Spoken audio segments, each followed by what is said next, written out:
L'eau, c'est un bien commun, il faut la partager et il est important que tous les utilisateurs de cette eau soient en lien et réfléchissent ensemble pour construire l'avenir de cet usage de l'eau.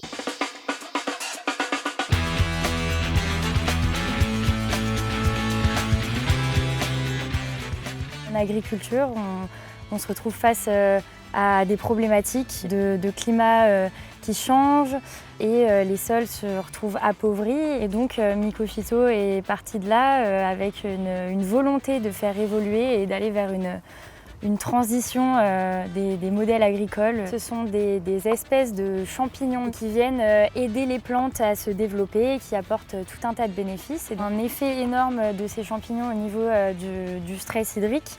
Donc les plantes sont beaucoup plus résilientes face à une période de sécheresse, mais on a aussi d'autres bénéfices que l'apport d'eau, comme la captation de plus de nutriments, une meilleure structure du sol, donc qui va permettre une meilleure aération, un meilleur drainage ou au contraire éviter le tassement. L'association des vins de Bandol, c'est en fait un regroupement de tous les producteurs de vins de Bandol. On a décidé au niveau de l'association des vins de Bandol de mettre en place une étude sur le comportement de la vigne face à ce changement climatique. Donc ce qui nous concerne, nous ici, c'est effectivement le manque d'eau et les fortes chaleurs.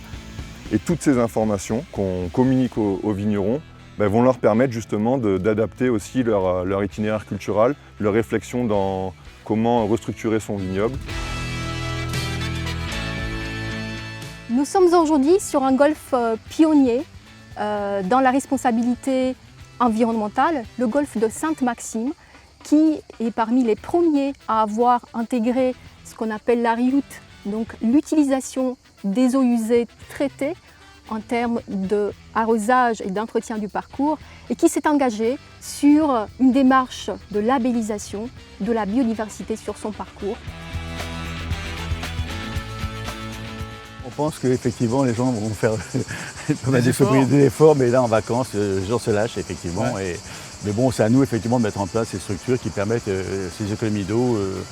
Comme je disais, sur les piscines par exemple, avec des nouveaux systèmes, on peut faire quasiment 80% d'économies d'eau dessus. Aujourd'hui, on a validé que notre solution permettait de diminuer les intrants, mais en plus permettait d'augmenter les rendements à hauteur de entre 15 et 25%. Depuis 2006, c'est un des premiers golfs à avoir travaillé en conjonction avec la collectivité territoriale, mais aussi avec des agences de l'eau, afin de pouvoir utiliser 100% de l'arrosage avec de l'eau traitée usée.